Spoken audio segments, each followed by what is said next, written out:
Good time zones.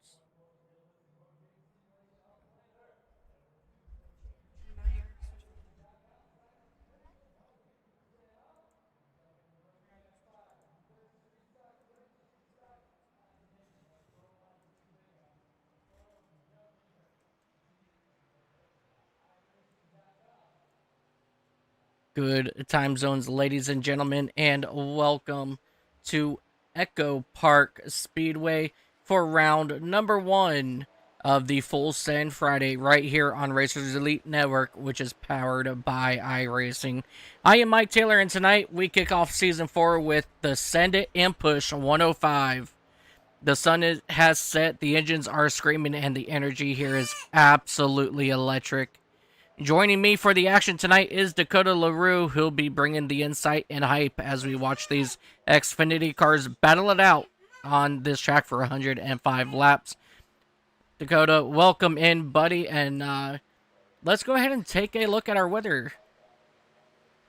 Yeah, interesting weather today as they're actually racing tonight. It's going to be a 67-degree, air temp followed by a 69-degree track temp and 94% humidity, which is really high, which could potentially make these cars slow down a little bit. Yeah, definitely. That is definitely something that we are going to keep an eye on here tonight as we get ready to rock and roll here tonight. So, qualifying is underway. It's going to get wild. Every lap is going to count, every turn. The fight for the pole position is heating up as we already see a lot of people now, uh, pushing through and, trying to figure out who's going to get on the pole. Um, as we take a look here at the number 98 machine of Andrew Teft, as he circuits away through turns 3 and 4, back to the start finish line, down onto the apron. Dakota, we have a lot of really good racing coming up here. This brand new, I guess we can't call it new anymore as it's been around for maybe 2-3 years now. But this surface is still has a lot of grip in it. These cars hold very well. What are you expecting to see tonight? Well, I'm expecting, knowing this group of guys, we're going to see some calm but action-packed racing. And, with the repave of this track, don't let it fool you. It does run like a super speedway, but you got to be very careful pushing in the quad oval. And, in the middle of corners like 1 and 2 and 3 and 4, in the middle, if you bump someone the wrong way, they can absolutely just spin out, especially if these tires wear down. Yeah, absolutely. As we take a look here at Barry Nelson in that number 3 machine, uh, he's got a new look. Hasn't had too much luck the last couple exhibition races that we have had. But he's looking to turn around his fortune here tonight. And who are you going to be keeping your eye on tonight here? I mean, I know I've said this a couple times, but I'm really thinking Cody's going to get it tonight. He's been, over the past few weeks, he's been pretty good at these things, and I think he's got a good chance tonight. Andrew Test's always a good, a good pick, and then Steve Sizemore taking the pole. That's another good pick there. But I'm definitely going to settle with the 19 of Cody.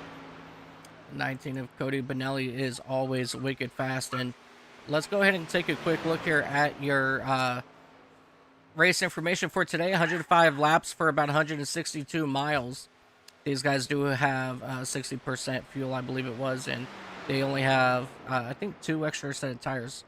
I forgot to update that information there, so I do apologize about that, but I believe they only have 2 extra sets of tires here tonight. As these guys get ready to rock and roll here tonight. We got a lot of really good racing, like I said, coming up, and I'm gonna have to keep my eye on that number 15 of Kensley Smith in that Napa Chevrolet.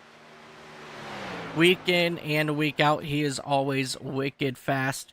So I am excited to see him, climb to the charts, climb up, you know, on top of the charts tonight. So that's who I think I'm gonna have as my pick tonight. Not necessarily a bad pick. And, while you're on Kinsley Smith and watching him at the moment, He is definitely one of the best pushers and one of the like in this league, in my opinion. I would trust him behind me at any point of the race. Oh, absolutely. He's definitely one of those guys that you want to keep your eye on. As so far, just about 16 drivers have uh, came out and qualified so far. David Davis. Yeah, while we're sitting here for a minute, I'm looking at the chat and they're saying my volume's a little low. We got Cody saying that commentators curse. Not a problem. I can definitely get you turned up here on my side. All right, let's go ahead and get you talking here once again, Dakota. So, tell us what's your favorite thing about this speedway? Oh, man, this speedway, I just like that the tire wear matters more here than it does at other super speedways, and you still get the high speed drafting.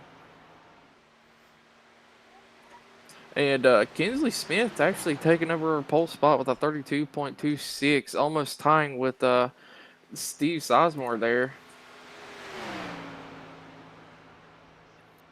Yeah, he was just a 2 thousandths of a second quicker there, as we are waiting to see here what David Davis in a 777 machine is gonna do for his first lap. He'll bring it up to 17th. Now we're just gonna have to wait and see what he can do here.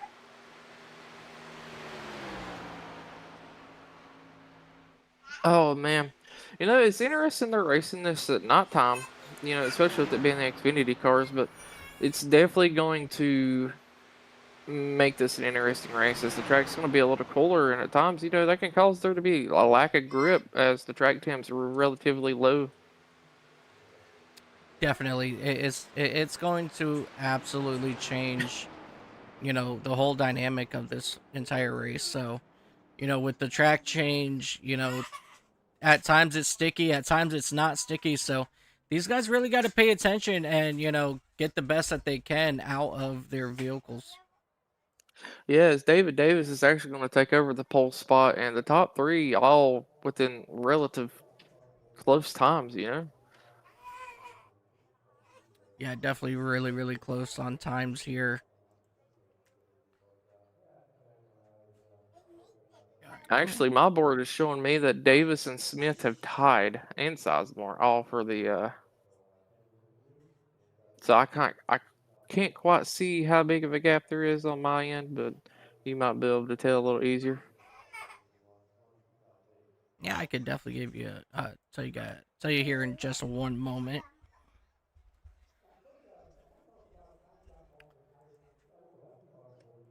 Yeah, when my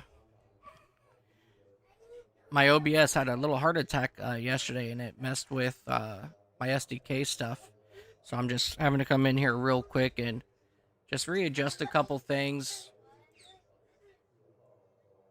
So everybody here, just bear with me. I do apologize.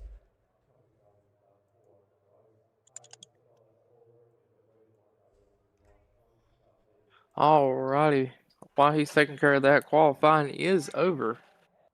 And these drivers are getting ready to grid up and start this Atlanta Echo Park Motor Speedway, or whichever name you'd like to call it, Super Speedway action. Yeah, we are getting ready to go racing here. So let's go ahead and take a look at our starting grid for tonight's 105 lapper. On the pole, it's going to be David Davis in that 777 machine.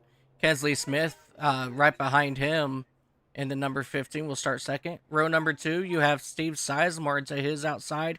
You have Cody Benelli. I think it's funny that our two picks are up front on the outside. Uh, Brandon Wilcox and Ryan Warp, they will be on the row number 3.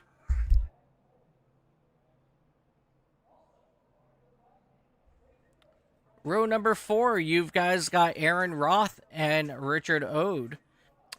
Truth Hoke, Andrew Teft will round out your top 10. William Skinner, Pete Polini will round out row number 6. Row number 7, you have Rob Yost Jr. and Mikey Allen. Row number 8, you've got Barry Nelson, Kyle Hess. Row 9, you have Jonathan Stidham and Jack Kelly. Row 10, you got Steve Vest, Robert Richardson. Round out your top 20. Starting 21st, it's going to be J.B. Harrison and Alan Carter in 22nd. 23rd, it's going to be Terry Fennell and Kirby Wainscott. Starting 25th is going to be Timothy Eisburn and Dwayne Davis. Curtis Ecker, Brett Bray will round out your 27th, 28th. And rounding out your field is going to be that number 1 machine of Steve Castle. So these guys are ready to rock. These guys are ready to roll. And our pace car is starting to roll out to start race number 1 of the Full Send Friday race series. I'm excited. Let's get this thing underway. Yeah, and I actually just covered a race at Atlanta last night, except it was in the trucks, and might I say, what a wild ending to that race, and I hope we get the same kind of ending tonight. It definitely made for, it's definitely interesting. Oh yeah, absolutely, for sure. We will have some onboard cameras here today. You got the 777 David Davis. Aaron Roth in that number 57, he's got a onboard camera for us. Mikey Allen in that number 67, he's got an onboard camera for us as well. Barry Nelson, he's going to give us a couple good sweet views here as well. Jonathan Stidham in that number 42 machine, he's got an onboard camera for us. And we're just ready to get things underway here. And Dakota and I have something pretty cool that we are excited to share with everybody. That's going to come on a little bit later on tonight in this race, as these drivers are going to get ready to come out of the corner.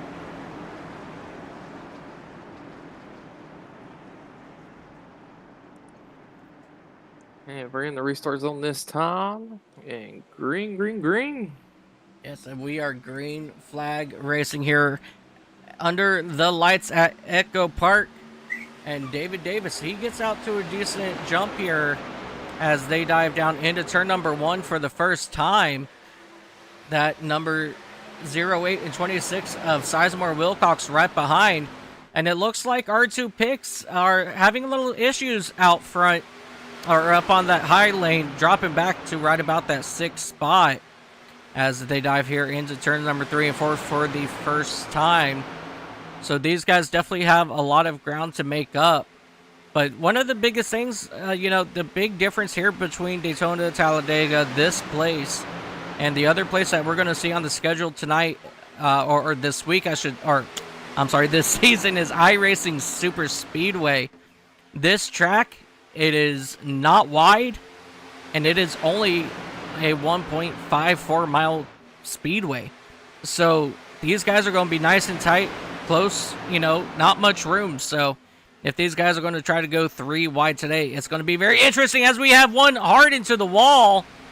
That's going to be Mikey Allen in that number 67 machine. Hard impact into the inside wall. Hard hit there for Mikey Allen. Let's go back here, take a quick look, and see what happened. As you see him come out of turn, or into the tri-oval, he just kind of went straight. Oh, I think we got another incident as well. Another incident as well. Let's quickly jump back live. And the caution will wait for the first time here. And it looks like it's going to be for Pete Pellini in that number 47 machine, Steve Vest in the 06. That was a hard hit from my vantage point here. Let's go back here and take a look and see what happened. As the 47 just got loose out of the corner. And what happened to the... Wayne Scott was involved. Yeah, Wayne Scott in that number 10, he had a lot of damage on his machine. Yeah, and that 6 as well, trying to go to the apron to avoid the incident. And just, unfortunately, the 47 coming down and obliterating them at that point. Yeah, so let's come back here and take a look and see what happened to Wayne Scott as they were coming down the back straightaway. Oh, people were checking up in front of Wayne Scott. He had nowhere to go. That 06 of Steve Vest. Let's go ahead and jump back here, see what happened to him as well. As he slowed. Oh, did he actually get any help? Can't get a really good look here at this angle. But let's take a look here and see if he actually had any help. As they come out of the corner here, you see him check up. Yes, he did get help from Harrison from behind. And that's just going to send him into the inside wall and had absolutely nowhere to go there for Steve Vest. Very unfortunate there for him.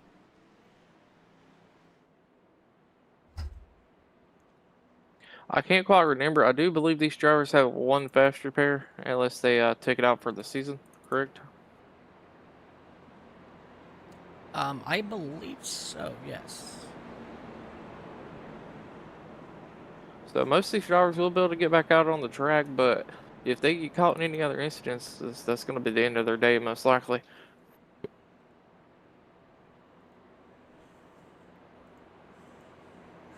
Yeah, absolutely, for sure. Let's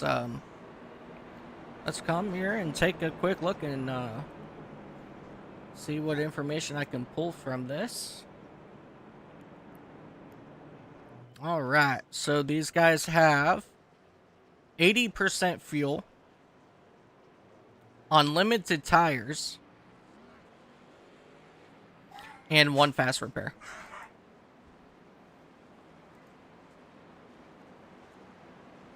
So that's actually very interesting, seeing how, you know, with these cars at these super speedways, tire wear is not a really big deal, except probably here at Atlanta. So it's going to be very interesting to see, you know, how these drivers are going to play out their game.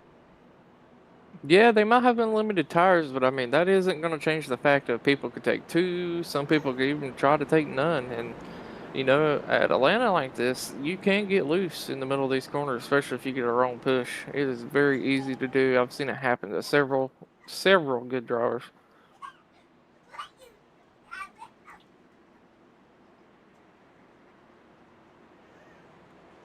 All right, lights are off on the pace car.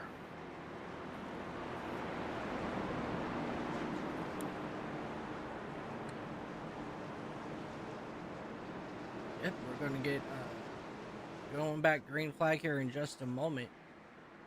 I'm going to switch out my screens here moment. No, that's not going to work.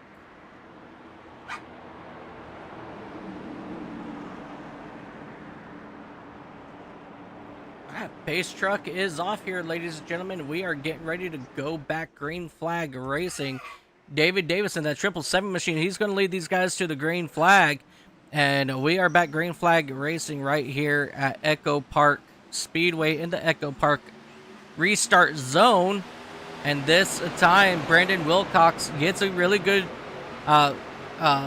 David Davis gets a good push from Wilcox. And they will quickly get out to the lead.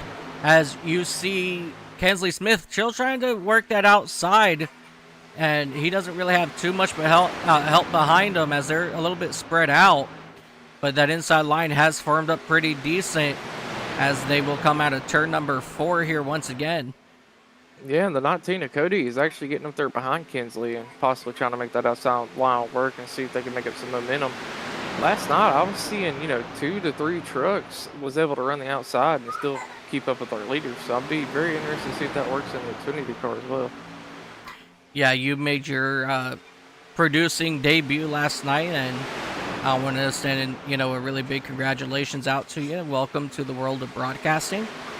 And let's see how far we can get you in the producing world. So as we have another car hard into the wall, not exactly sure who that was. Looks like it was Dwayne Davis in that number 27 machine. Cody Benelli's falling back in that number 19 machine. Not exactly sure what happened there.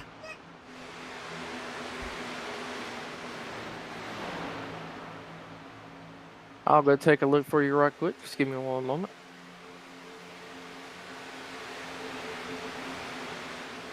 Oh, it kind of looks like he just got glued to the wall, and you know, a couple of cars went around on his inside, so he wasn't able to get off the wall there. It just cost him a lot of time. Unfortunate for him. You know, as he said earlier, I did give him a little bit of a commentator's curse, making him my pick tonight.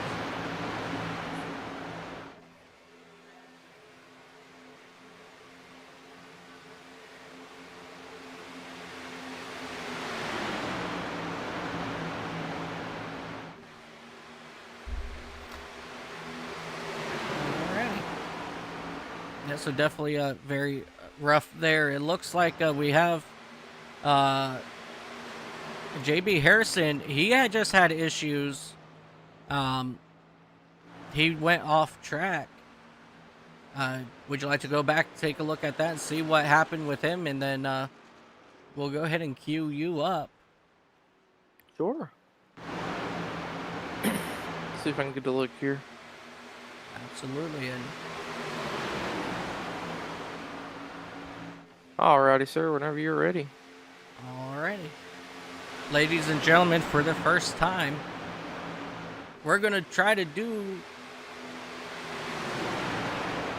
Well, where's my side by side? Where's my camera at? There it is. All right, so let's go ahead and queue it up for you, and yeah, it's all on you now, buddy. Alrighty. So take a look here. It looks like, you know, he's coming out of 4, just got a little loose for some reason, coming into the quad oval there and just cut down through the grass. No harm, no foul, no damage, just a lot of lost time and maybe a little bit of crowd hurt, but he's going to be able to recover locally and minimal damage. Yeah, definitely a very unfortunate situation there for these drivers, or for that number 90 of JB Harrison.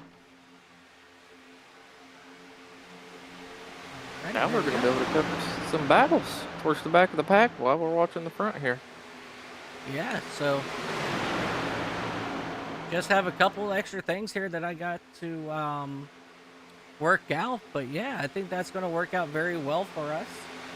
You know, absolutely awesome thing to see.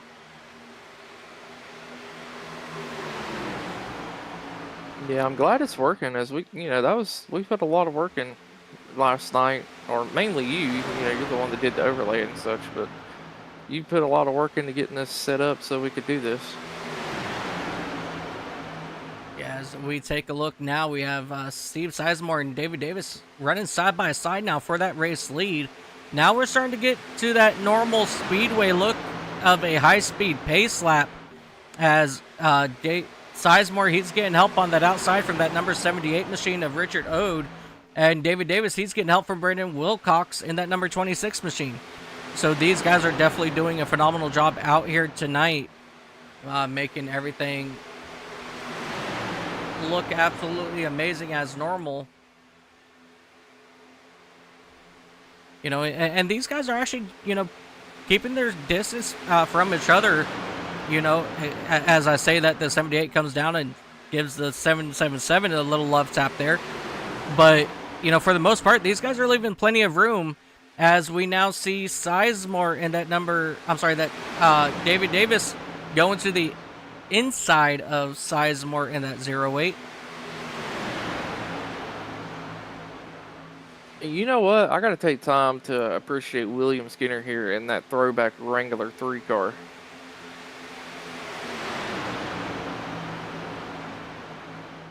It's always good to see, you know, a throwback paint scheme and to one of the greats. Absolutely, as we are taking a up close look here at that number 3 machine of William Skinner. You know, that this is a a semi throwback to Dale Earnhardt Jr., who did a throwback to his dad, Dale Sr. So that's actually pretty cool to see there as these drivers continue to pace around this racetrack. And out front, it is still Sizemore trying to get past David Davis in that 777 machine. And last week, during one of our races, David Davis in that 777, he started in the P7 spot, and he came back to win. So that was a really good day for him there. And so he's hoping to keep that lucky 777 out front.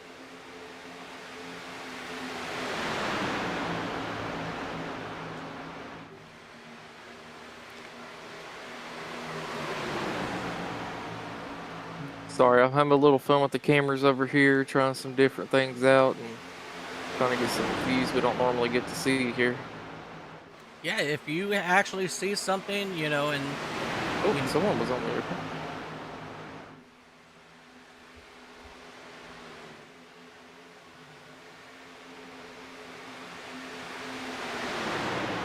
yeah, that might have been Steve Vest in that 06 machine, possibly. No, I believe that was Brendan Wilcox in the number 26. It looks like he just dropped to the back of the pack there. He might have his spidey senses tingling a little bit and decided he didn't like where he was at.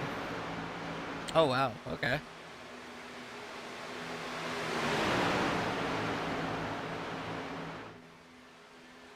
Yeah, just once you get into this, as you see these guys really starting to move back here, you know, it's really one of those, you know, it's that sense you get at super speedways, and you're just going to pull off and you're going to go, all right, you guys, go ahead and go around. As we have trouble on the back straightaway, hard into the wall, that 08 machine, the 777 also involved. And the 28 of Barry Nelson once again getting caught up in somebody else's mess. Very unfortunate there for Barry Nelson. So Steve Sizemore, David Davis, Barry Nelson. Unfortunately, as you guys can see, with that hood up on that car, definitely a very unfortunate situation there. Let's go back, take a look, and see exactly what happened. So coming out of turn 2, back down the back straightaway, it looks like it was just a really bad push gone wrong. And that 08 machine comes across the 77 of Davis. Davis piles hard into the wall, then gets thrown back out onto track, and with absolutely nowhere to go for that number 28 machine. Very unfortunate there for him as well.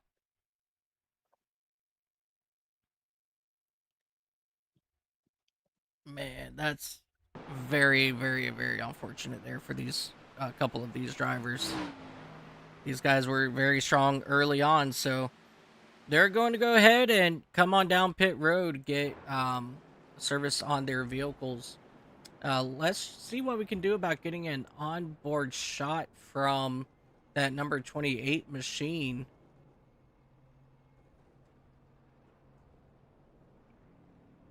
Yeah, I was actually just riding on board with him myself.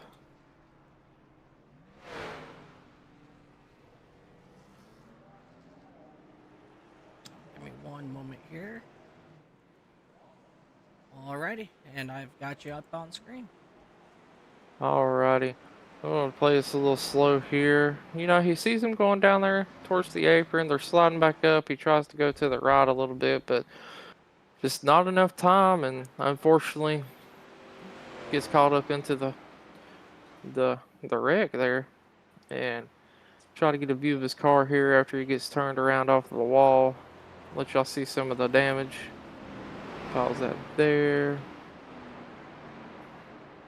I mean, car looks totally destroyed. Luckily, I think he still has a faster pair left, so he should be able to get back into this thing. But just an unfortunate luck for some of these drivers, as he just had nowhere to go as the 777 came up the track. And here is a kicker.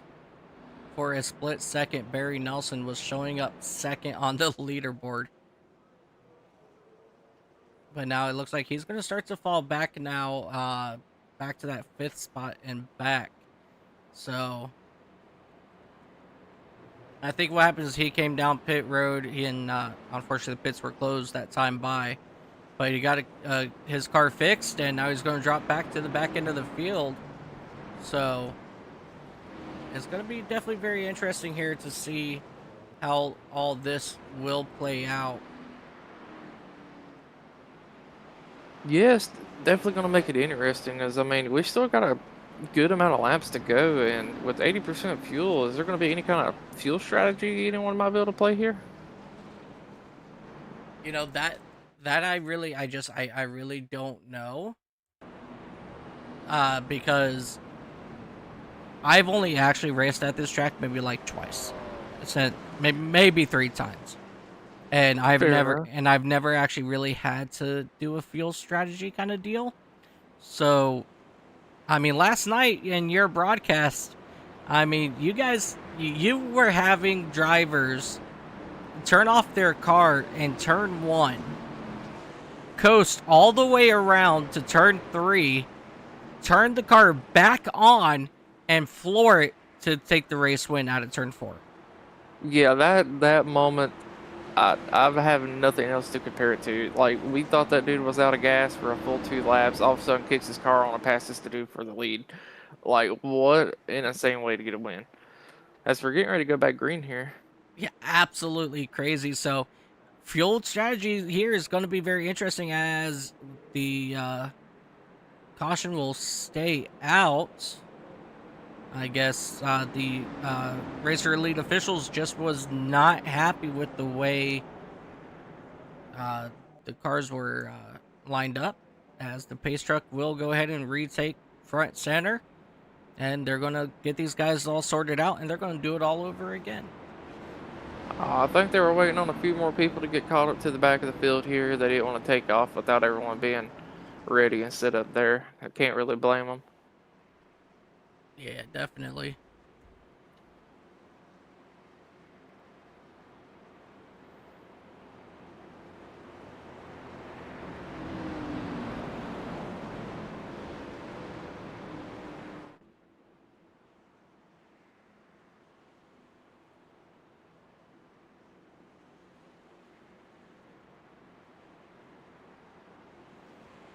And we have one car dropping to the back on the outside. And then we have like a long list of cars back here running, currently sitting single file. And while we're sitting here, let's take a moment to look at chat. Let's see. We got a Go Sizemore number 8. We also got a these cars aren't the best with bump drafting. Drafting got to be squared. That is a very true statement, as you really got to be centered on somebody's bumper when pushing. Yeah, absolutely. And we do want to welcome everybody to chat. And we are back, green flag, here at the Echo Park Speedway. And for round number 1, as you see, Eisburn just dropped down below the start-finish line. He will run right around that apron, as these drivers will come rocketing out of turn number 2 here once again. Kensley Smith out front, getting a good push right now by Rob Yost Jr. in that number 83 machine. And out to the outside, here comes Aaron Roth getting pushed by Trigg Hoke in that AC Delco number 55 machine.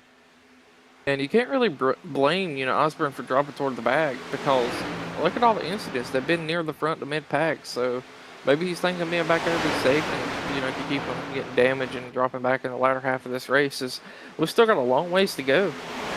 Yes, a very long way to go, as we are only working lap number 28 of 105. As you saw there in that view right before we changed, we had another car down there on the apron. That's going to be that number Steve S. As we have trouble here once again. Pete Pellini in that 47. Eisburn does not slow up and rear end somebody. We have quite a few drivers down here in the grass. Dwayne Davis was involved. Steve Castle he started making his way up from that last spot. He was involved. So let's go ahead and come back, take a look, see what happened here.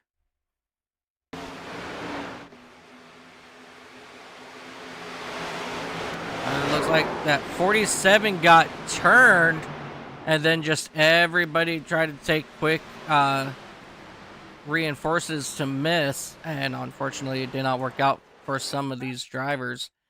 As we take a look here at that number 1 machine of Steve Castle, as him and that 27 machine both kind of got, they kind of look like they got hooked nose to tail there, and unfortunately nothing could be done about that.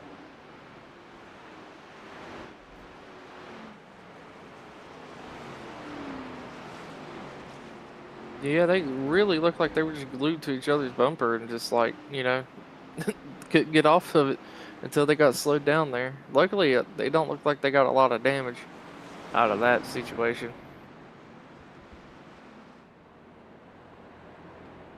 Yeah, definitely a very good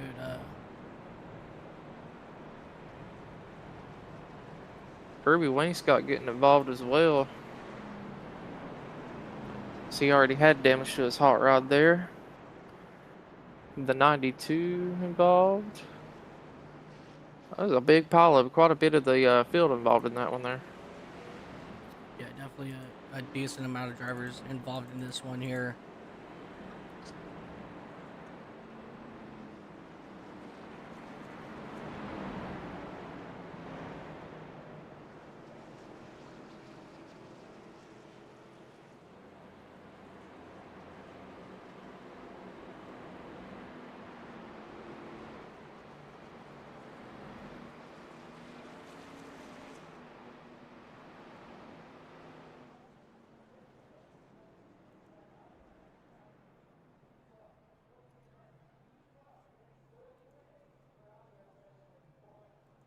Yeah, right now I'm just toying with a couple things here. Yeah, I'm about to be toying too, as I've seemed to lost all audio and radio communication with everything. Oh no. Yeah, that's not a good thing. Yeah, that's definitely not a good sign. You definitely don't want to see that mid broadcast, but we'll try to get it fixed here. I think I figured out what the issue is. Aha! There we go. I had it playing slow. That's why I had no sound. There we go. Still learning how to use SDK and not quite used to everything yet. Yeah, that will do it. Absolutely. And so now I've set it up when you take us into our slow-mo views. I could just bring your camera up and show us what you see. Oh.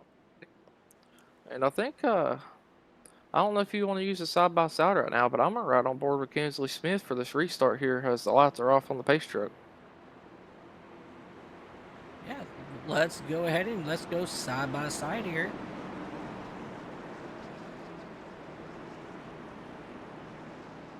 Actually, let's do one better. Let's hop in that third place with Kyle Hess so we can see some pushing action.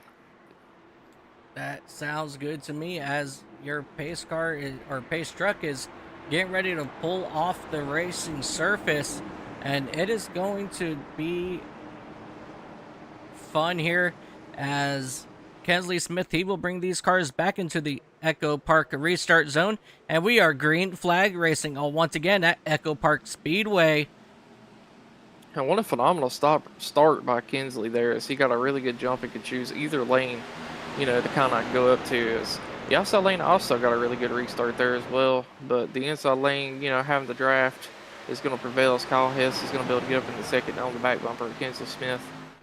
Yeah, getting right to that bumper of the driver in front of you is absolutely very important here at any super speedway, as the moment two drivers get, nose to tail, they start to go faster, and when they're spread out, the other lane spread out, it's usually not going to end very well for them. So it's very vital to keep these cars absolutely, nose to tail as we continue to ride on board now with Kyle Hessen, that number 86 machine, as he's giving that Yeah, number 15 an amazing push down the back straightaway. yeah, riding on board, you can really see how loose these cars get, especially going through the quad over here, as they're having to lift quite a bit. You could kind of tell the back ends wanting to get around on them, and it's just a different world being able to look from the inside of the car here. Yeah, definitely a different world, uh, from the cockpit view. As these drivers now will rocket down the back straightaway here.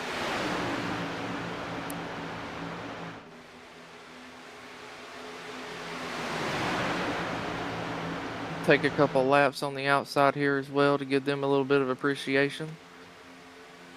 Absolutely.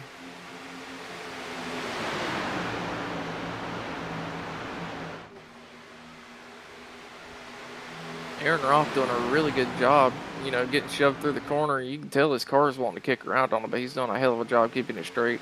Absolutely. Go ahead. Yes, Hess jumps up in front of him, and he's going to get a good push now from Roth that we are riding on board with. Yeah, and feel free to switch back to your camera at any point in time, bud. Just let me know. Yeah, absolutely. As we'll go ahead and switch it on back over, as we got decent good, onboard coverage there. Yeah, that was definitely an interesting one.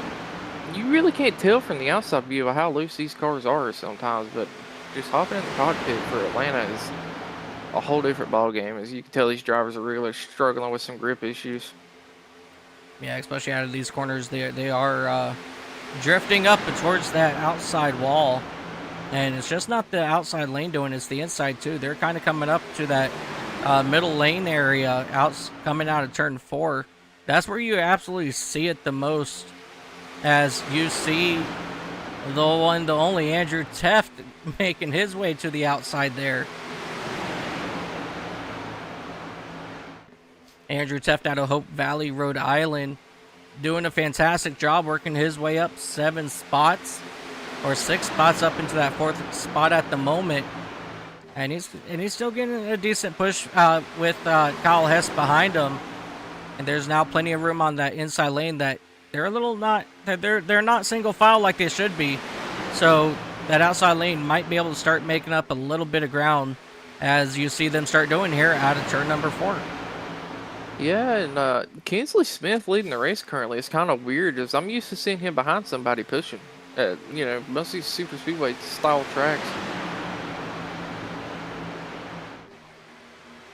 Yeah, Kinsley Smith is always somebody that you want behind you, absolutely.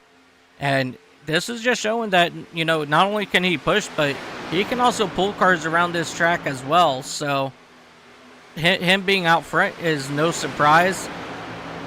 So he's definitely going to be one of those people that's going to be a threat to win this at the end of the season. Oh yeah, as Andrew Teft's starting to get that outside lane rolling, as they are making up a little momentum. Not a lot right now, but once they get a little more help, as the 45 actually jumps up to help them, I got a feeling they're going to be making a really good progress on that outside lane. Yeah, that outside lane is definitely getting formed up here out of turn number 4, as we see that number 98 of Teft go back to the inside, and that's going to leave Ryan Warp all by himself for a few moments until that 86 of Kyle Hess gets back up behind him. But that inside lane started to kind of dissipate a little bit, but then with that big move from Andrew Teft going back down to that inside lane, that kind of reformed and filled up that gap. And now that inside lane is now once again starting to move forward.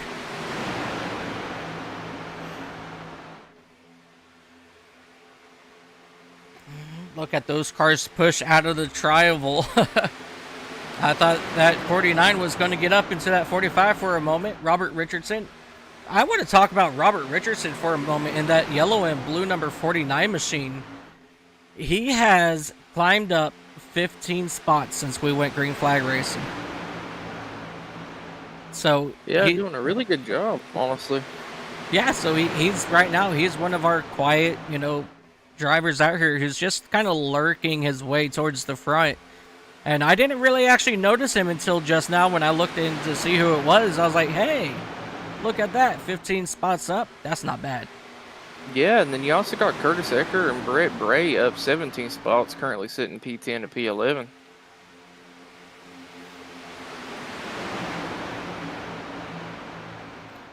Yeah, definitely is it. Oh, these guys are like itching their way closer and closer to that wall in turns 3 and 4. I kind of like tense up a little bit every single time as we have, I think it was that number 0 or that number 1 again, Steve Castle hit the outside wall there. But he will keep it going. But yeah, I seen that a lot last night in the trucks. I mean, they were hitting the wall with no issue. It wasn't really getting them any damage or anything, but it is very scary to see it as, once these tires start to wear down, it's hard to keep it in the lane you want it. yeah, absolutely. It's one of those things like about this racetrack is, the old surface, you could run almost any line, be competitive, worry about your tire wear. And once you get to that or to that quad oval up on the front stretch, it can either get loose on you or it can get tight on you. And with this the new surface and the design of this speedway now, these drivers are getting mega loose in and out of this quad oval. So that's something these drivers have to absolutely pay a lot of attention to. As you see Truth Hoke now pushing that 45 machine back up towards the front of this pack. Yeah, and while you were talking on that, I mean, it does make sense that they are getting a little looser, even though, they got more grip than they used to have. But if you think about it, these corners don't have nearly as much banking. They're also a lot tighter corners. Like, the corners are not nearly as long as they are at other super speedways. And you really don't have a lot of banking at all on the quad oval versus like Daytona and Talladega, where you got, lots of banking. And it does make a big difference as to like how loose your car gets and how jerky it gets sometimes. Yeah, definitely. It makes it makes the world of a difference.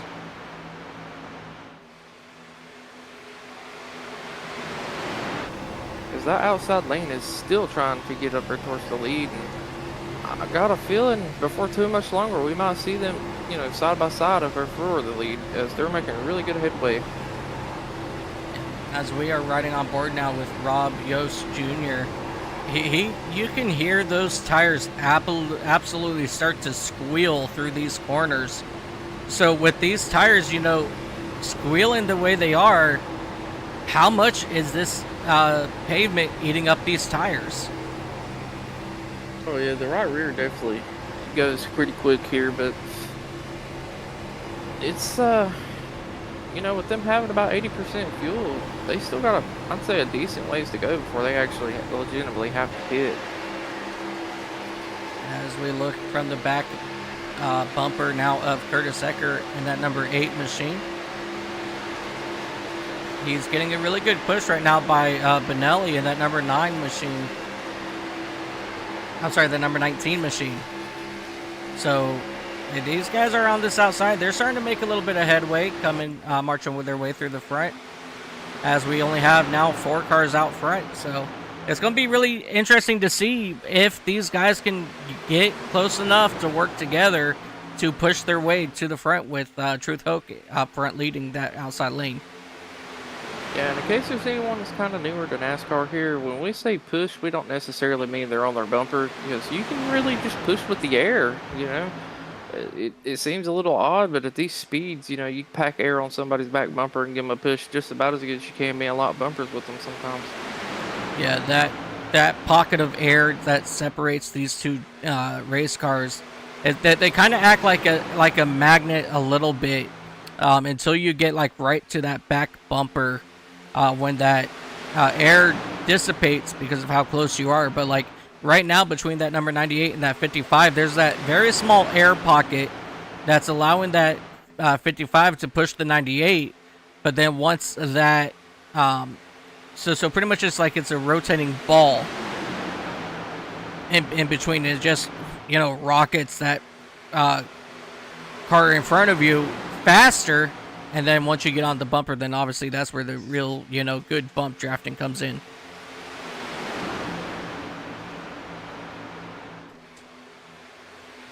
Yeah, last night we really were only seeing, you know, straight pushing on the backstretch. It was they were having a lot of issues with the quad oval like we're seeing tonight, and it's not really much of a surprise. We're kind of seeing the same thing here tonight. Is, you know, in the next gen car you can really push them things and dog them really hard, but these Xfinity cars are just a lot lighter and not as planted. Yeah, definitely. I agree 1,000%. As you see that number 98 of Andrew Teft get mega loose heading into turn number 3 that time. So now these cars are starting to experience a lot of looseness into the corners and then tightness coming through the tri-oval. So, as we have Hoke up in the wall, the number 8 of Curtis Ecker, he's somewhat around, but we have more trouble out front of them. No, everybody's keeping it straight. What incredible driving by those drivers. Yeah, and if you want to go to side by side, I got the point of view here. Absolutely, it's all on you. Alrighty, let me get a good view. Alright, we're on board with the 55 of Truth Hook here. We're going to put it a little slow. As you can see, he's all over the back bumper of Andrew Teft. That 8 car kind of comes up and slides back down, and unfortunately, I think that little pocket of air kind of shifted his car to the right and made him slide up and get into the wall, and the 8 drafting behind him had nowhere to go, and unfortunately gets into him just the slightest little bit in his left rear, and it ends up causing some more issues as we're going to speed it up here. The 8 going down and getting into Cody Benelli there, but what a job by both of these drivers to keep it up in the wall, not cause a caution there. Yeah, I definitely thought there for a moment that Truth Hope was going to come back down, you know, across the track after getting up into the wall, but that definitely was not the case, and these guys definitely kept it, you know, nice and straight.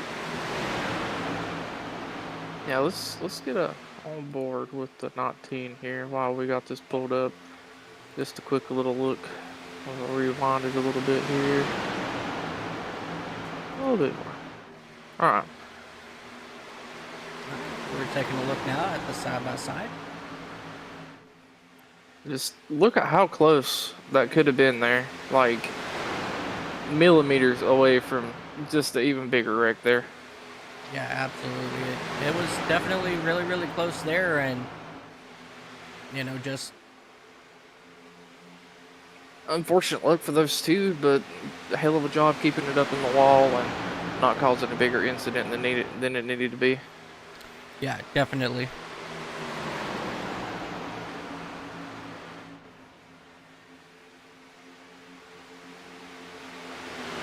I really like that side-by-side thing. Now we don't have to rewind and miss any action on the live race, and we can check out some incidents and stuff. Yeah, there is a couple kinks that I have to try to work out, but other than that, I mean, the side-by-side itself is looking really good. Yeah, I mean, right now, being the first time we're using it, it's going pretty well. I mean, obviously there's going to be a few kinks, but after we get used to using it a little better, we'll get it figured out. right. So like when I do the transition, it doesn't really transition very well. As like when I go from one screen to the next screen, the iRacing doesn't always populate until I click on that scene again, and then it takes a second for it to populate. But, you know, just these minor kinks that we got to work out, and, you know, just it's the whole part of the whole learning production booth. And, you know, when you try new things and put it live for the first time, that's when you really know if it's going to work or not. As we see that number 15, Kensley Smith, is still out front, leading the way, and Andrew Teft in that number 98 Racers Elite machine, still trying to make his way around the corner, or around to the front, out of the corner. That's what I was trying to say.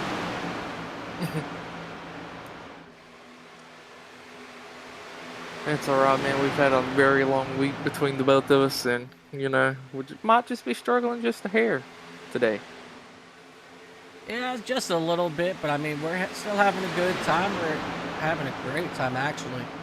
Um, we got really good racing here at Echo Park with Racers Elite here once again. A lot of good competitive racing, plenty of room.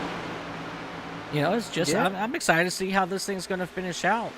Yeah, they always put on a good show, though. To be honest, as we normally have minimal cautions, and we've even went flag to flag on a couple of races, and I really appreciate them letting us broadcast up here in the booth, and I quite enjoy being able to just watch these, let alone broadcast them.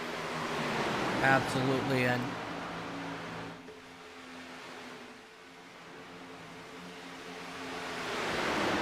just a second here. Trying to get something in place. Oh, we got to wiggle out of the 45. Ryan Warp in that number 45 big wobble. But he's going to keep it nice and straight. Kind of checked up everybody behind them, but no harm, no foul there.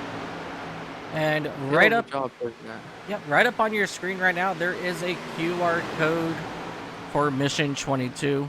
Oh, as we have one car up in the wall, big contact, the 42 up and over another car. Jonathan Stidham, Brett Bray. That will bring out our caution. What a wild ride for that number 42 machine. Let's come back here, take a look as you see that 42 machine get sideways and comes back across the hood of... Oh, man, I don't even know who that was. That would be the 17. The 17 of... Brett. No, it wasn't Brett that he was up and over on. It was that Twisted Tea machine. Let's see what we could do about trying to find that Twisted Tea machine. 38. The 38. Jack Kelly. Let's ride on board with him and see what he saw as they come here out of the corner. And then that 42 gets jacked up by Brett Bray and goes right over the top of that number 38 machine. Yeah, number 38 is going to need a new change of the pins after that one. I mean, probably a new race suit. I know I sure would. Because that would have caught me way off guard seeing a car come flying over the top of mine. Yeah, definitely. Now, I've been in that situation, driving under a wrecking car as we see Brett Bray just try to knock down that back wall. So very hard contact for him. But these drivers, they're going to go ahead and make it around down here on the pit road. They're all going to get some fresh Goodyear Eagle tires on their machines, get some Sunoco ethanol fuel, and they are going to pull away here.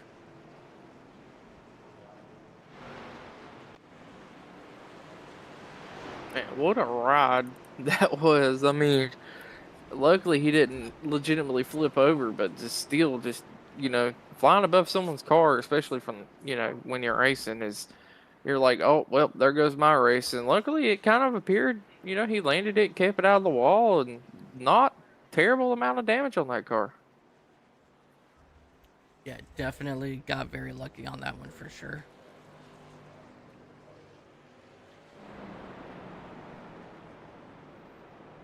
Alrighty, what do we got? About 40 laps left to go. I cannot see it. Yeah, I believe we do got just about 40 laps to go.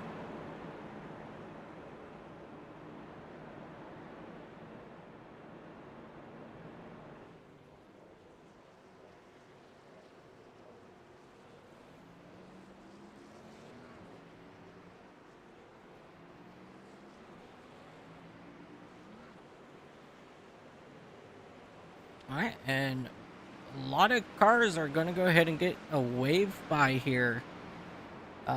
Looks like Steve Castle's going to be one of them.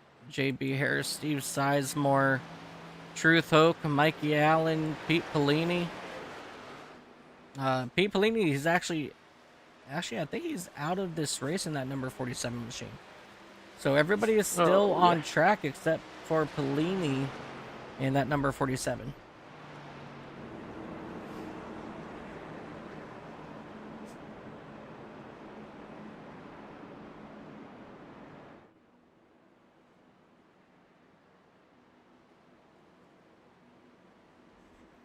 So as I was saying right before that caution came out, up in your upper right hand corner, you're going to see a QR code for Mission 22. This Sunday, starting at 11 a.m. Eastern Time, we are doing a big charity event for Mission 22, along with the Hunter Lopez Memorial Foundation. It's going to take place over at Auto Club Speedway for 200 laps, right in the NASCAR Craftsman trucks. So we've got a very good field here set up for you. I think we got just about 23 drivers set up. So you're definitely in for a real treat come Sunday morning as we go back green flag racing right here at Echo Park Speedway. Yeah, and Kinsley Smith starting on the outside and getting a really good jump to drop down to the inside there.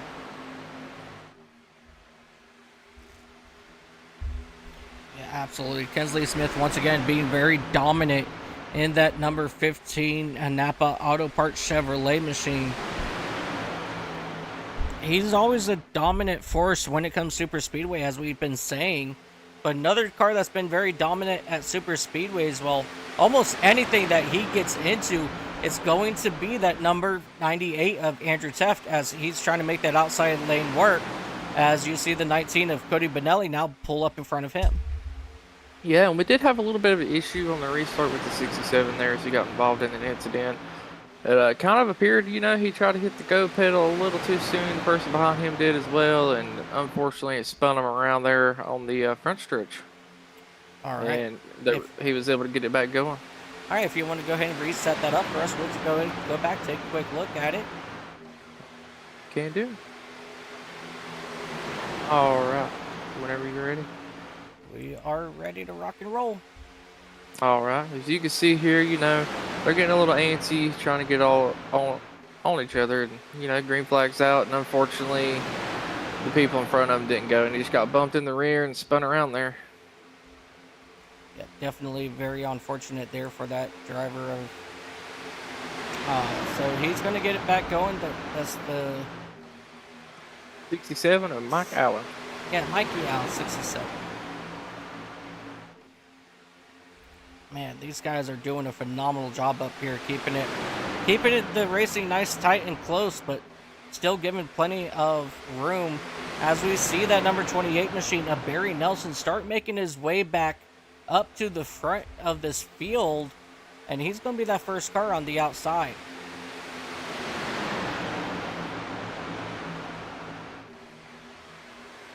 Barry Nelson making it work, getting that good push from that number 19 machine of Cody Benelli, as they will drive heavy down the back straightaway, right on the back bumper there, and he has pushed him up into right about that fourth spot.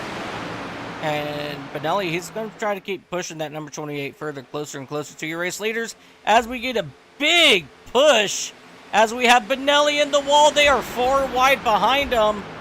No clue if they've kept it.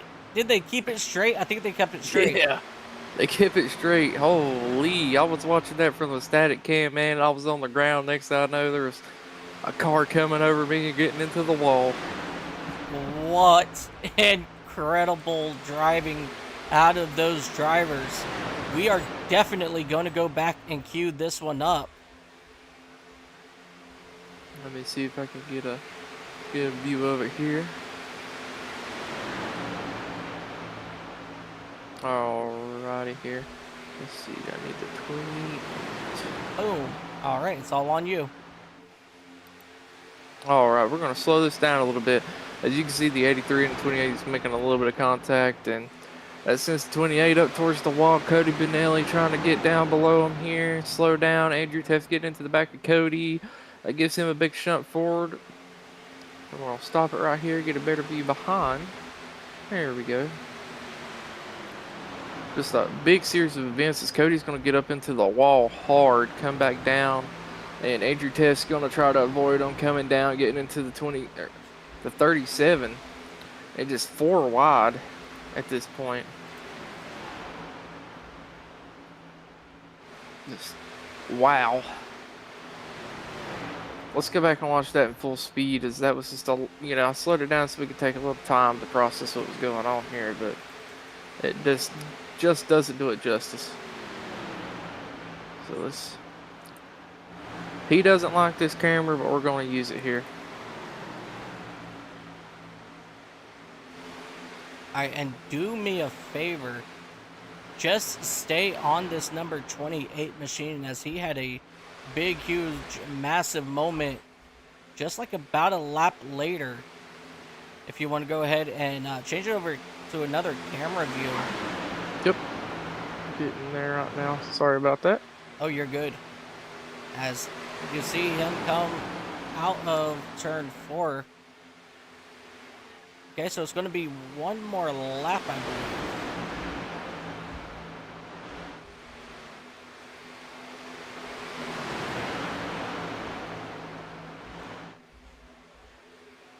All right, down the back straightaway they go there. Oh, there it is. Yep, there it is. Oh! Wow. Very surprised there wasn't a caution there. Yeah. Holy. These guys did an absolute phenomenal job keeping it straight.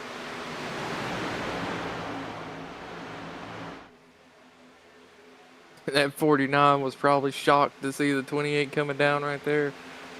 78 yeah, getting into the rear. But the 28 able to get it back straight. I mean, I really thought he was coming right back down into the field right there. Oh, yeah, for sure. Wow. What a save. As we're going to go ahead and head back live.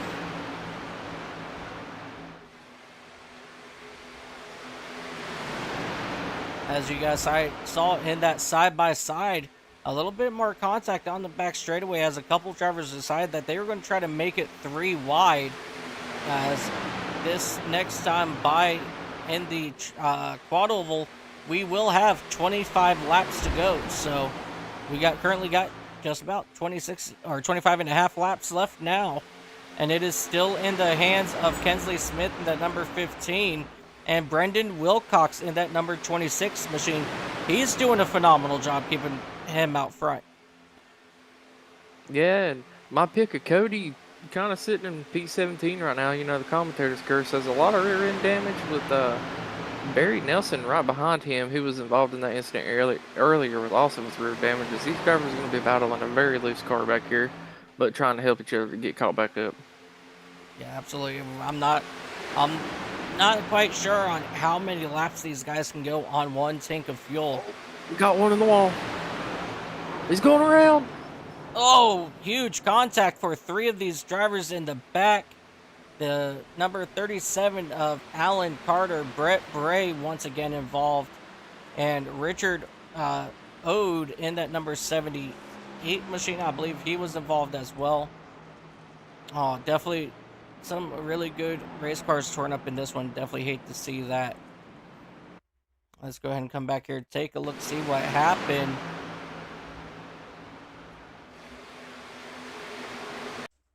Just out of the blue, Alan Carter gets turned off the front end of that number 17, and he will shoot back up across the track. Looks like just some dirty air out there to the back bumper, or just a arrow push, and just got him all sorts of loose there. And that poor 49 getting involved in another incident, just a car coming off the wall right down into him. Yeah, you stole the words right out of my mouth. Very unfortunate there for that number 49 machine of Robert Richardson. But he's gonna try to keep his car moving today and hopefully come back with a very strong finish. Yeah, it looks like there was another incident as well as these drivers on the bottom slowing up, and it looks like the 78 might have got into the back of the 10 and put himself up in the wall. Yeah, it appears the 78 got into the back of the 10 and whipped his car right up there into the wall. That'd be Richard Odie.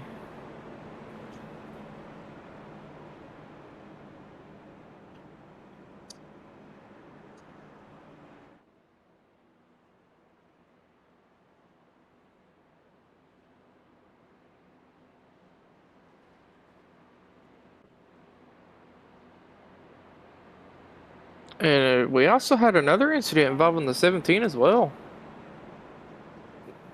Not quite sure what happened to him here. Unless he was involved in that earlier crash and I just missed it.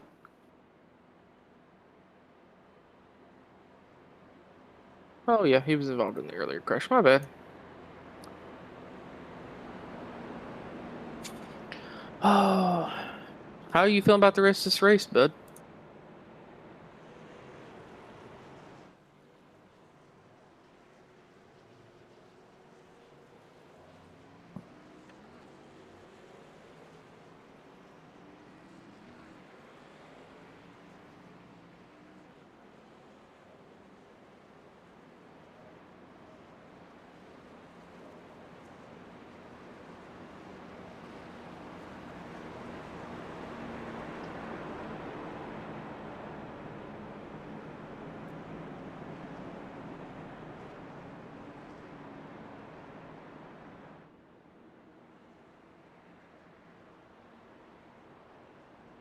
Mike, you got a copy?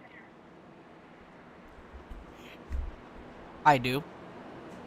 Okay, I thought we lost you there for a moment. Yeah, my son came into the room, started being a little loud, so I had to mute myself, and I forgot to unmute myself. And I'm over here talking about Kesley Smith choosing the outside, and Brendan Wilcox going to choose the inside, and then Kyle Yeah, Hess on the outside of row number 2, and to his inside is going to be Aaron Roth in that number 57 machine.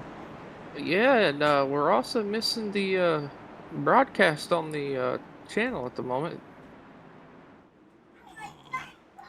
Yeah, we got to fix that. I apologize. So no more side-by-side for the remainder of the race. Alrighty, So- that is so- perfectly fine. Yep, so until we get that taken care of, we're not going to do the side-by-side, but that shouldn't take too long to get taken care of, as we will go back green flag racing here once again. Kesley Smith out to a really good jump, and Brendan Wilcox, he will follow suit right there in the number 26 Valvoline machine, as Hess right now is going to drop down back behind Aaron Roth in that number 57, as we have that number 45 machine just absolutely We got another big one. trouble in the back. Barry Nelson involved in once again. That a zero. Wait, who is that back there? That 08 machine. Yeah, Steve Sizemore. He was involved here Yeah, as it looked well. like he tried to come down for a hole that wasn't there, but I'm not 100% sure. You'll be able to go back and look here in a moment.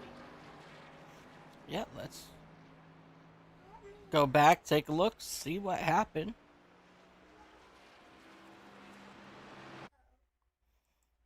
Let's see if we can get a good look here. And just coming out of turn number 2, yeah, he came down right in front of Nelson, and that brought those two drivers around. That 10 car of Kirby Wainscott did an incredible job at missing it. Let's go back, and we're going to ride on board with Wainscott, because that was an absolute wonderful miss.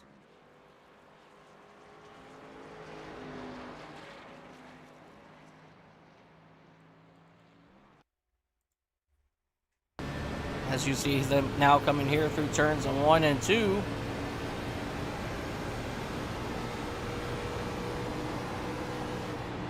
Check up, check up.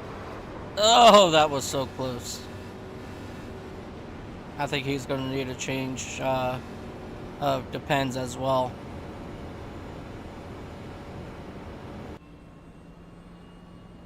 Yeah, we're not sponsored, but if Depends ever wants to sponsor me, I will definitely shout them out every chance I get. As you never know when you might need an extra set. You know what I'm saying? Definitely. I But couldn't agree more. the story of the night here, in my opinion, is going to be Kinsley Smith leading most of this race, as he's been doing a really good job up there maintaining that, that number one spot. Yeah, Kensley Smith has been an absolute beast out here.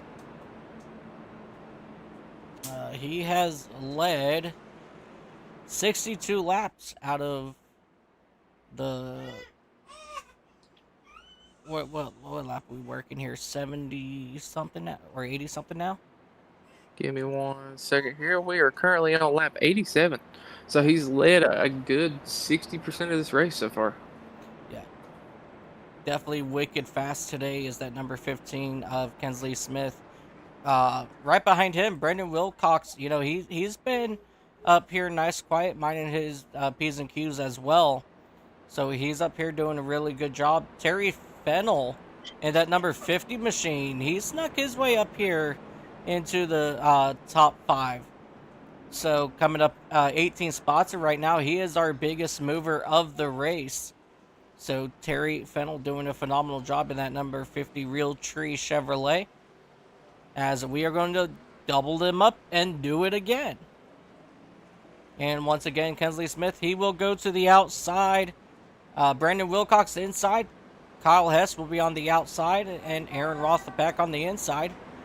And then Andrew Teft, he will line up to the outside in that third row, right beside Terry Fennell on that inside lane.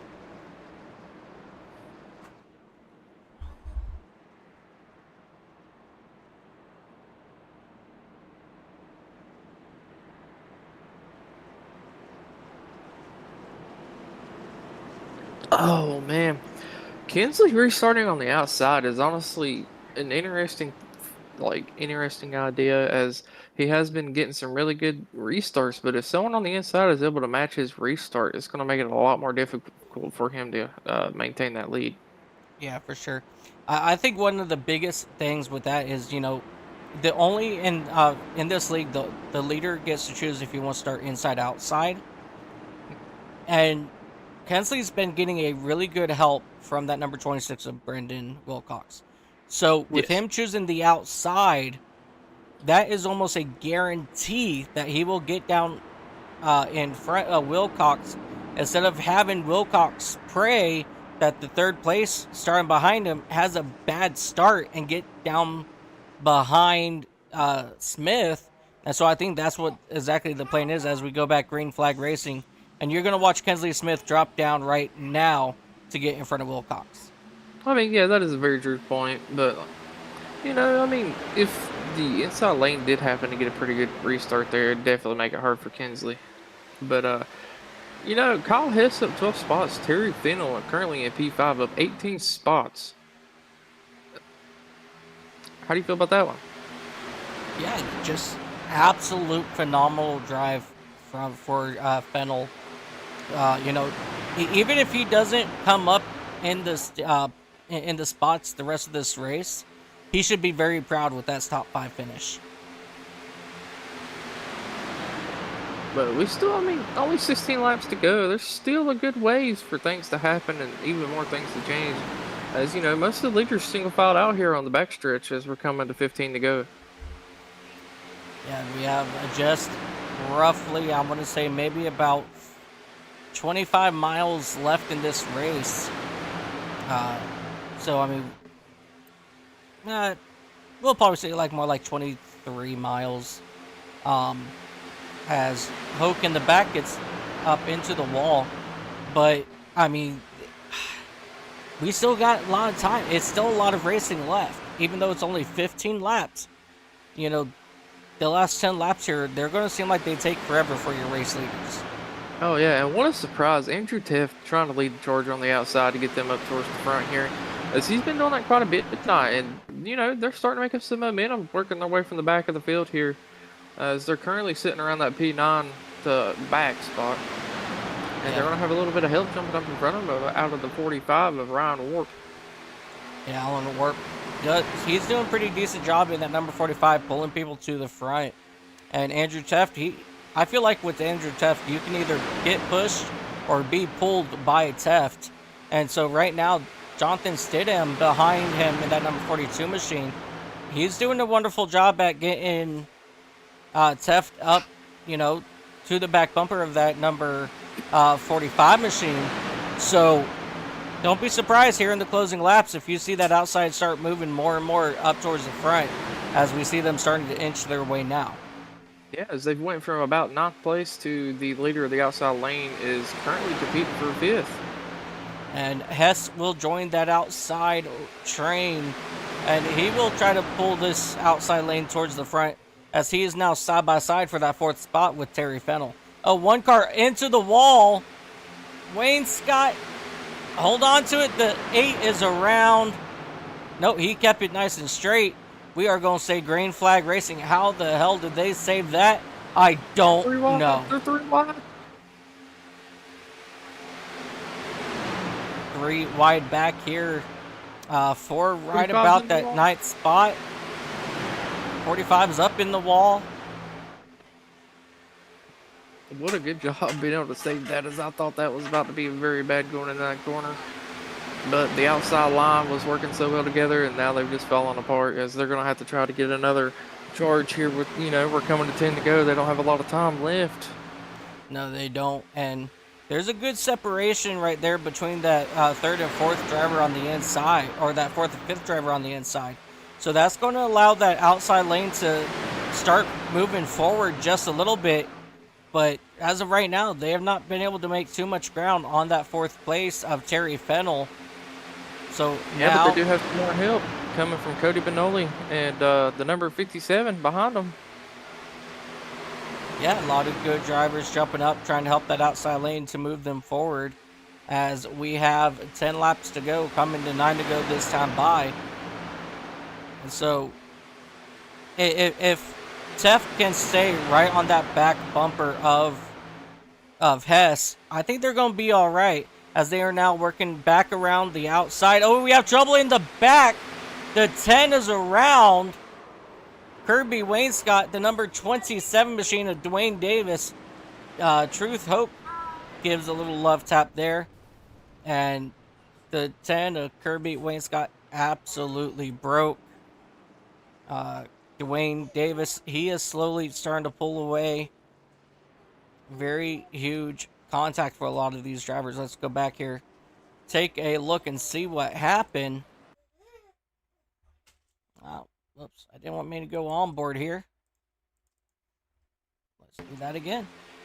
As you see here, Davis just gets into the wall, then just comes down in front of the 10.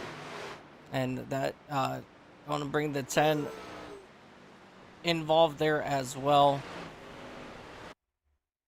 Yeah, it looked like a really hard impact into the wall for 27. It just completely threw him down the track. He didn't seem like he had much of an option in that.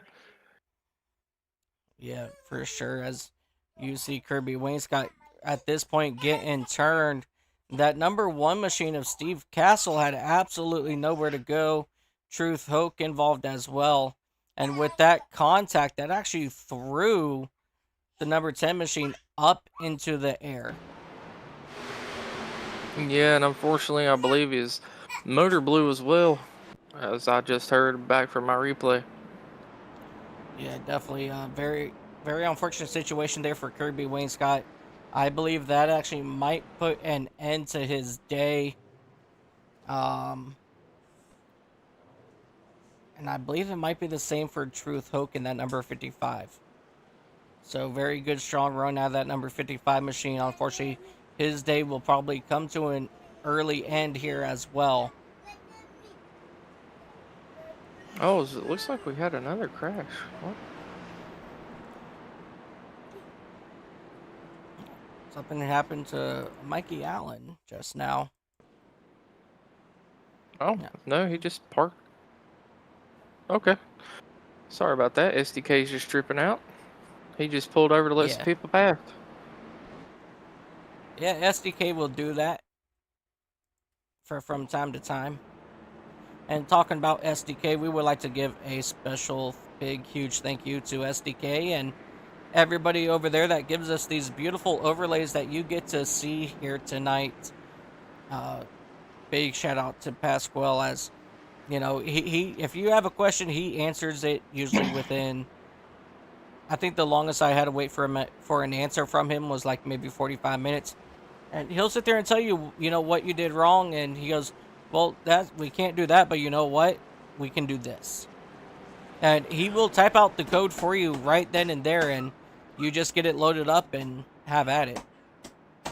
Yeah, I want to give a shout out to Robert in the 49 car. He's been caught in a lot of incidences that he was unable to avoid, especially with people, getting into the outside wall and kind of coming down in front of him. But holding strong in that P7 spot, after all that, and his car looks almost pristine as he's did a really good job at keeping it near the front. So he still has a shot to win this as we got 5 to go, Yeah, or 6 definitely. to go. Yeah, laps are definitely closing down here, and we're definitely in for a real treat here as we get ready to go green flag. Definitely don't count out Robert Richardson. I anticipate him to get into the top 10 or into the top 5. I'm sorry, for sure.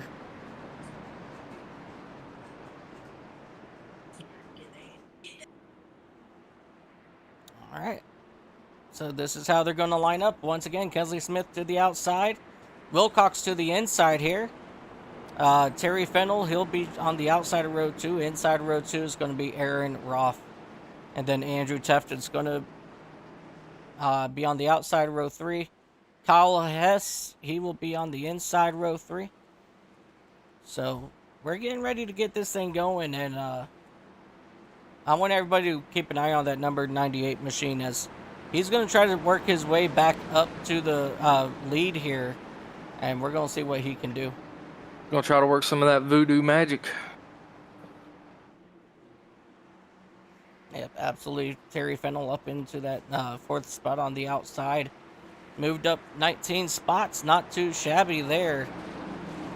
As we are going to go green flag. The Iris and Pace truck is back in. They are back down into the Eco Park restart zone. And we are green flag racing once again, hopefully for the final time here at Echo Park Speedway. Smith once again out to a very good early lead, and he will drop down in front of Wilcox, and he will leave that number 50 machine of Terry Fennell to his lonesome self, fighting on the outside for that 3rd spot. Not able to make it happen, but here comes Andrew Teft. He's going to come up. Oh no, he's going to leave Fennell to by himself on the outside. Hung him out to dry like a towel in the middle of summer. Absolutely, as that number 50 machine is finally going to get help out of the 78 machine here of Richard Ode, as they will now try to work their way back to the front, as we have 4 laps to go this time by. Still side by side currently back here for right about that 6th spot. Terry Fennell, he's getting a really good push now from the 78, but as of right now, it's just not enough to get him moving, as we start seeing more drivers up here at the front start to move around just a little bit, as that outside lane is starting to reform, and they're starting to get a good head of steam as they're now working the outside of that number 49 of Robert Richardson, as they will cross start finish line with 3 laps to go. Now Hess will drop back down into that 4th spot. It is now your top 4: Smith, Wilcox, Roth, and Hess. Now your top 4 as they run side by side for that 5th spot. As they will dive down here into turns number 3 and 4 here once again. 2 cars in a round. Oh, big contact. 1 car upside down right in the wall. That's going to be the number 37 of Alan Carter. The number 8 is involved. The 67, the 8, the 08. Oh, man. Lot of good cars involved in this one, ladies and gentlemen. Jack Kelly, he was involved. Oh man. Yeah, that was a parking lot pileup back there for a moment. And I would like to say before we get coverage of that outside lane with only 2 cars was really starting to catch up to our inside leader there. Yeah, definitely really good movement to that outside lane, as we're going to start making this come a little bit slower. As you see that number 37 machine, he gets turned from that number 38, and that will throw him up into the air. And from there, it is just everybody is holding on for dear life. That number 06 machine hard into the outside wall, the 67 coming back down across the track. The 8 car just clips. Oh, man. Ecker almost made it through that. And Truth Hope, there he is in that number 55 AC Delco machine, just slowing it down to ease his way around. As you see that number 37 finishing, going completely upside down here at Echo Park. Just what an hard hits for a lot of these drivers. Yeah, there's got to be at least 9+ cars involved in that incident there, and just very unfortunate luck. Yeah, absolutely. And let's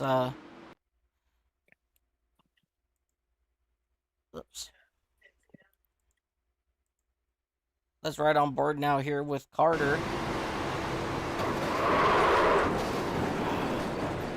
And just like that, that will put him up on his side and upside down. Man, a lot of good cars involved in this one here.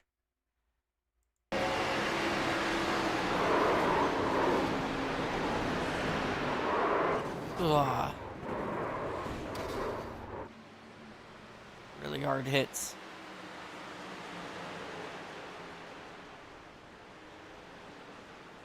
Let's come back here and take a look at Truth Hope. Where is he at? There he is. And that number 55 machine, let's come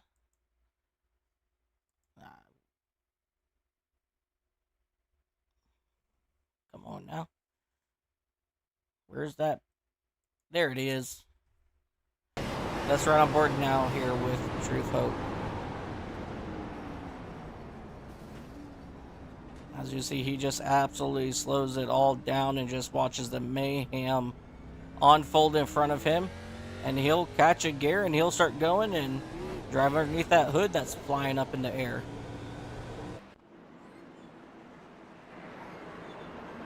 So we're going to get going back here with our first Green-White-Checkered. Man, how do you think this is going to play out? I think it's going to be a wild 3 laps. I'm not sure. Is this an official Green-White-Checkered? I believe Or is this going to be a natural Green-White-Checkered? I believe this is... no, they are now coming to complete lap 105. So this is the official one of the official Green-White-Checkers. All right, I got a feeling we're about to see some bold moves and maybe even a big wreck coming to one to go here, but we'll have to see if they can make it around to make it to the one to go, as Kinsley Smith is often to restart on the outside again, and we are coming to the restart zone this time. Yep, Kinsley Smith is going to bring it to the Echo Park restart zone, and we are green flag racing once again. Kinsley Smith once again gets out to a really good jump. He's going to bring it back down in front of Wilcox. And your top 3, they will quickly go single file. Roth, Wilcox, Smith, as they will run side by side behind him. Hess falling back. And that's going to clear Terry Fennell in that number 15 machine. And now as these drivers start to push, you see a lot of movement out of these front runners as they will hit the banking here in turns 3 and 4 once again. And now it is coming down. White flag this time by. And it will be presented by SDK Gaming as they hit the high banks here once again in turns 1 and 2. Right now, Brandon Wilcox, he's just sitting nice and quiet as we have a run on that outside by Hess trying to get around Terry Fennell. And will Wilcox make a move Not yet, but as they dive up into turn number 3, still no movement yet out of Wilcox. It looks like Wilcox, he's going to be nice and content right there in that second spot. And there he goes for the move. And to the race line, it's going to be Kensley Smith for the race win. And Brandon Wilcox in the number 26 will come home third. Aaron Roth in that number 57 machine will come home third. Kyle Hess in that number 86 machine will come home fourth. And Terry Fennell moving up through the field by 18 spots will finish back in that 5th spot. Yeah, what a great finish there. I mean, I said I expected a big wreck, but this group of guys were pretty good about not causing too many issues there, especially. But what a job by Kensley Smith to get it done, and relying on Brendan Wilcox to be such a great pusher coming there to the closing laps. Yeah, definitely. He put on one heck of a show out front. Very dominant in that number 15 Napa Auto Parts Chevrolet. Just, very, very glad to see him finally walk away with that race win. And before we take a short commercial break, let's go ahead and take a look at our race results.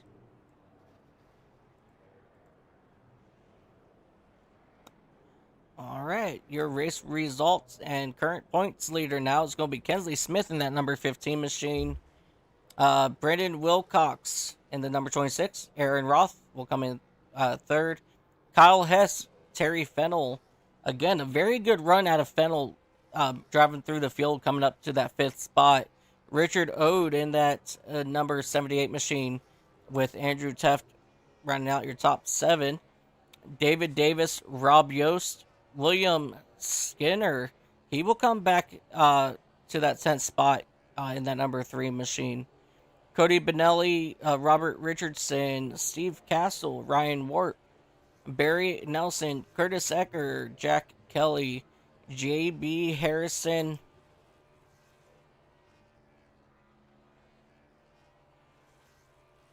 There he goes. Truth Hoke and Steve Vest will round out your top 20.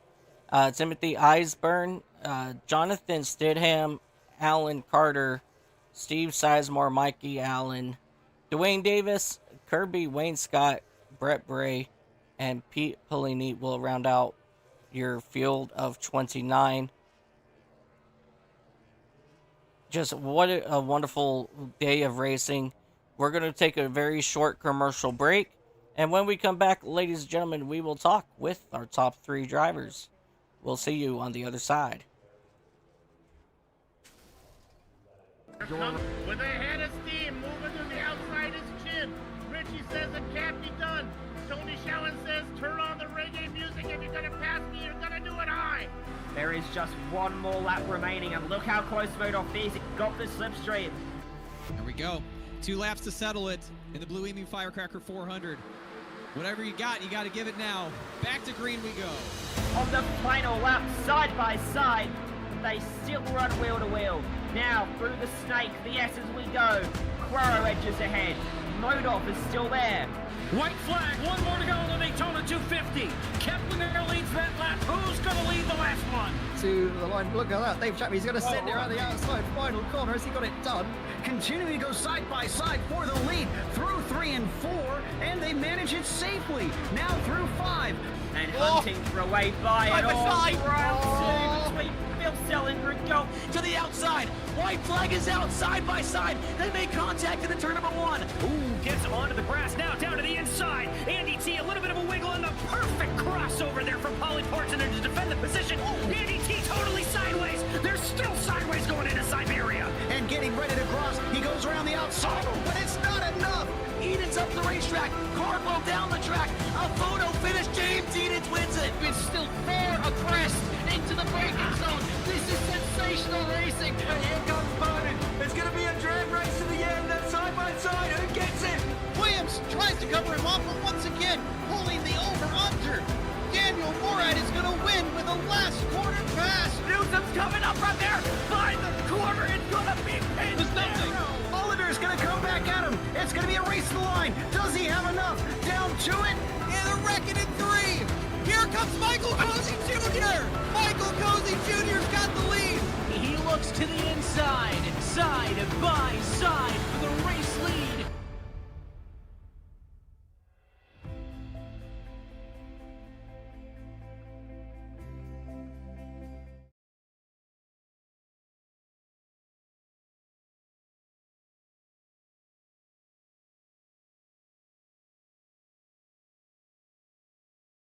Welcome back, ladies and gentlemen, to Echo Park Speedway, right here, right outside of Atlanta, Georgia. What a very incredible race today.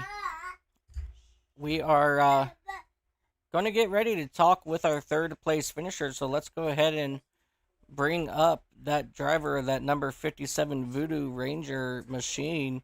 Aaron, this is Mike and Dakota up in the booth. Do you got a copy, bud? Yeah, how you doing? Doing very, very well. Aaron, what an incredible run for you today. You did qualify back in that 7th spot, I believe it was, and you came back and you drove all the way up to 3rd, hung out in 3rd all day. How fast was that race car for you today? It was fast, but it was a handful. It was hard to hang on. Yeah, definitely as this race went on, it looked like, it was getting looser in the corners, but very tight in the quad oval. How did you manage to balance in between the two? I do not know. I have no idea. I was just holding on.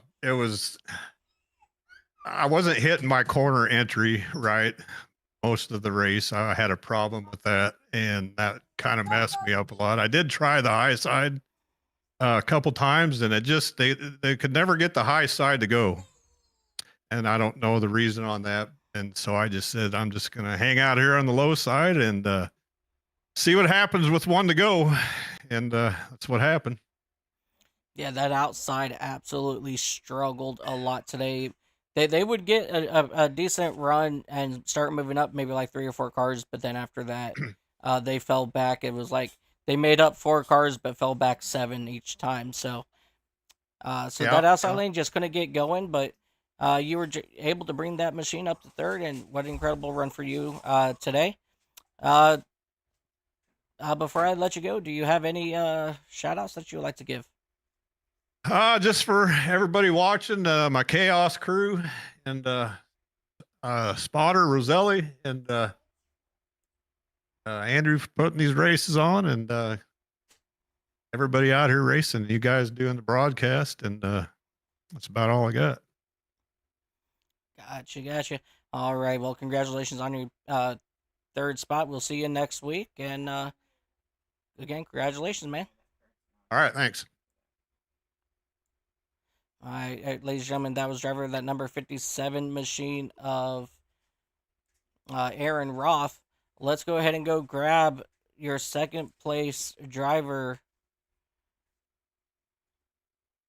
Let's get him up here in the booth. Brendan, this is Mike and Dakota up in the booth. Do you got a copy? Yeah, what's going on, guys? Brandon, you were hung out in the top 5 almost all day, and that number 26 Valvoline Chevy was absolutely wicked fast. You pretty much stayed down on the inside most of the day. How was that number 26 Valvoline? Yeah, I mean, the Xfinity cars at Atlanta, it's a fun, but it's a really tricky combo too. Everything just happens so fast, and the cars slipping and sliding everywhere. But the high side just never seemed to get going. And having raced with Kinsley before, he's a good super speedway driver. So if you can stay behind him, and you're doing pretty good. So that was kind of the idea, just kind of hang out behind him, and if an opportunity came, maybe pounce on it. But yeah, it was just hard to pass. Nothing really came with that high line. So yeah, definitely, as we saw out of turn 4 on the final lap, you try to make a run to the outside just to see what would happen, and unfortunately you did just fall short, but you didn't fall short by too much. It looked like it was by 5 hundredths of a second. So that wasn't too bad of a run there for you. Good strong start to your season.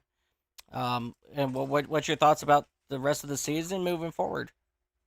No, I'm actually really excited. Some of the combos seem really fun. I'm excited for the 87s in a little bit. So I think that'll be a fun race. And then yeah, just the variety. I think it was a good idea, not just sticking with one car. So I'm excited though.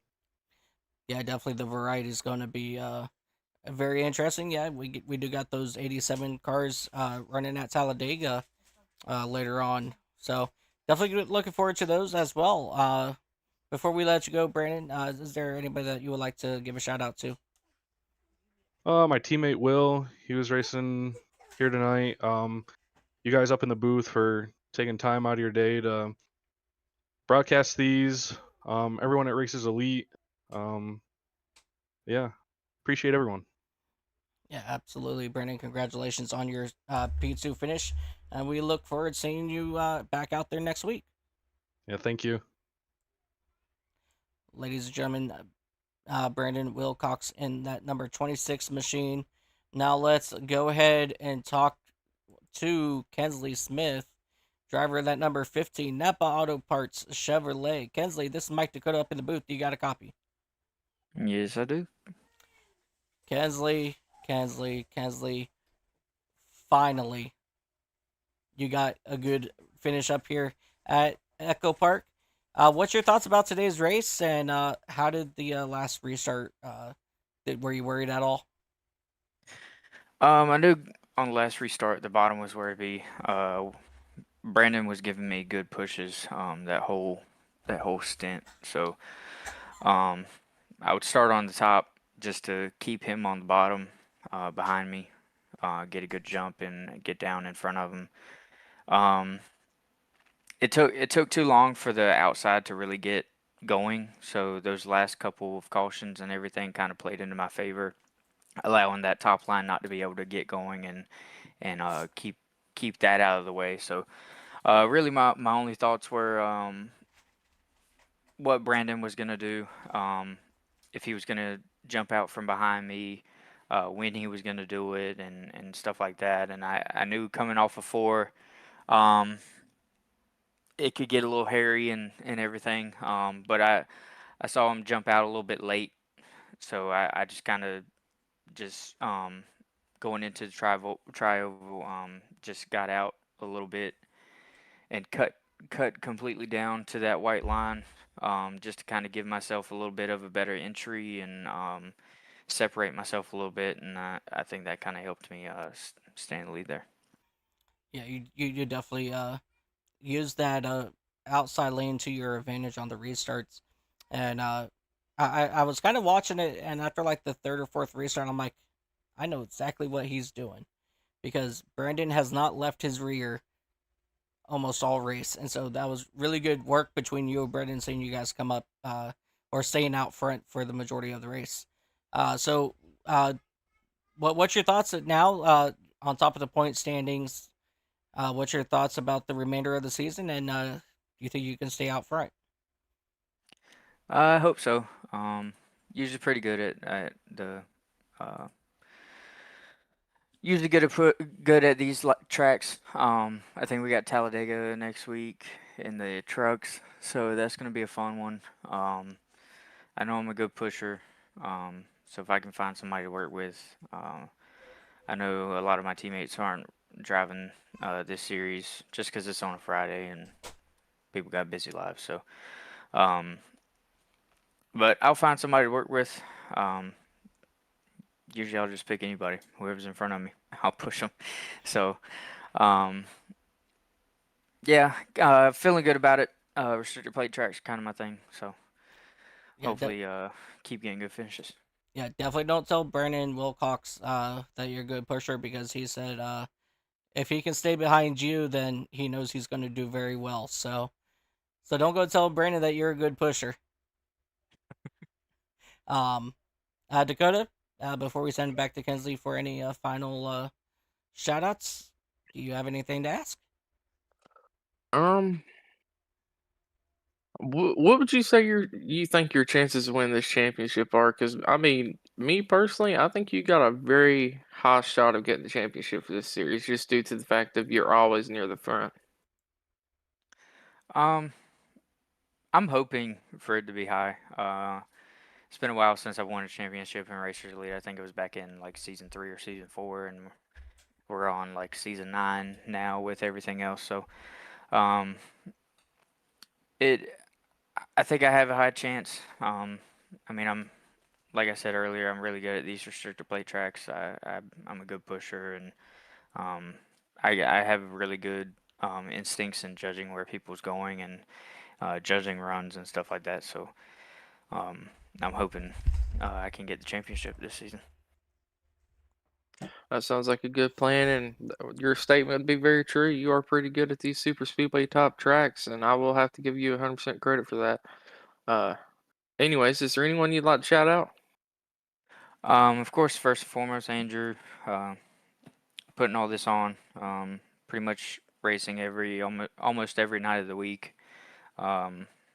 Takes a lot of dedication and a lot of drive to do this, and he's definitely really good at getting all this stuff situated and put in place for us to be able to do this. Of course, you guys in the booth, pretty sure this is going to be a thriller rewatch, especially with all the cautions and all the cars being kind of unstable and in the wind and everything. So, kind of makes a fun race to watch and fun to drive a little bit. So I'm pretty sure it's a good one with y'all calling it. Of course, my wife and my daughter allowing me to do this, especially on a Friday night. They stand behind me 100%. They love watching these races afterwards, and then my team, Driving Extreme Inc. None of them were here tonight except for me, but we always do work together good, and we have a good connection with each other, and we always bounce ideas off of each other really well. And yep. All right. And I did get a comment from the chat that you are Mr. Shake and Bake, and no one beats Kinsley Smith at Super Speedways from Mr. Mittler. I just wanted to let you know that. Awesome, But awesome. congratulations, man, and we hope you have a good night. Thank you. Yeah, congratulations once again, ladies and gentlemen, driver of that number 15, Napa Auto Parts Chevrolet, Kinsley Smith. So, what an incredible way to end out tonight's race right here at the Echo Park Speedway. Sir, it's Atlanta. We all know it's Atlanta. I don't care that they changed the name. It's Atlanta. Yeah, I know, but trying to do it official, we know how it goes. But man, what an incredible race. Either way, no matter what the track name is, this race really put on a incredible race for us. And we are so glad to be able to call it up here in the booth. Do you have any final thoughts before we let everybody go today? Final thoughts, this should be a great race to watch back. We had some good side-by-side battling. We had a couple big wrecks, and I mean, we had a lot of people working together. We got some good on-boards of people getting loose and watching their struggles. I mean, hell of a race. And Kinsley did a hell of a job leading the majority of that race there and definitely earned that win. Yeah, absolutely. He had a very phenomenal job there. For this race win, and we look forward to seeing what happens next week when we take the NASCAR Craftsman trucks out to Talladega Superspeedway. Until then, ladies and gentlemen, thank you guys so much for tuning in. Hope you guys enjoyed this presentation right here on the Racers Elite Network. And until then, ladies and gentlemen, we will see you guys next time. And now, as always, you guys have yourself a beautiful time zone. See ya.